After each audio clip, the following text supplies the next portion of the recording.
கிழக்கு மாகாணம் அம்பாறை மாவட்டத்தில் குடிநீரின்றி மக்கள் அல்லல்படும் ஒரு கிராமத்தின் கதையை நியூஸ் ஃபர்ஸ்ட் இன்று பதிவு செய்கின்றது.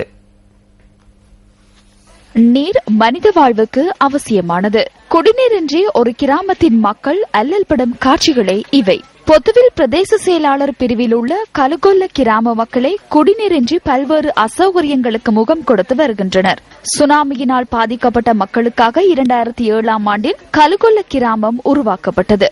சுமார் 100 குடும்பங்கள் வசிக்கும் இந்த கிராமத்தின் மக்கள் தமது தாக்கத்தை தீர்க்க நீண்ட தூரத்துக்கு செல்ல வேண்டிய இக்கட்டான நிலையினை எதிர்நோக்கியுள்ளனர். கலுகொல்ல கிராமத்தில் சில பொது கிணறுகளும் குழாய் கிணறுகளும் உள்ள போதிலும் அவற்றிலிருந்து பெறப்படும் நீர் பருகுவதற்கு உகந்ததாக இல்லை என்று மக்கள் குறிப்பிடுகின்றனர். தண்ணீர் குடி வசதிக்கு தண்ணி வசதி இல்லை.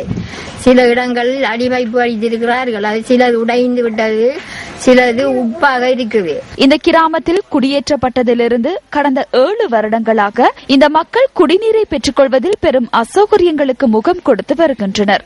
டக்பெல் ஒன்றால் தான் நாங்கள் உலகாலமும் தண்ணி பெற்று வந்தோம். அதுவும் மழை காலங்களில் உதாசீனமாகப்படுகிறது. அடியிலிருந்து வரும் தண்ணி அவ்வளவு சுத்தமாக இல்லை.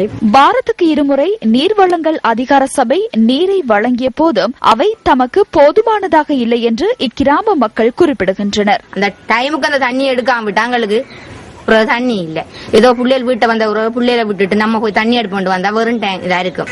கடந்த 7 வருடங்களாக குடிநீருக்காக ஏங்கி தவிக்கும் இந்த கிராம மக்கள் குடிநீரை பெற்றுக் கொள்வதற்கான நிரந்தர தீர்வினை சம்பந்தப்பட்டவர்கள் ஏற்படுத்த வேண்டும் என கோரிக்கை விடுக்கின்றனர்.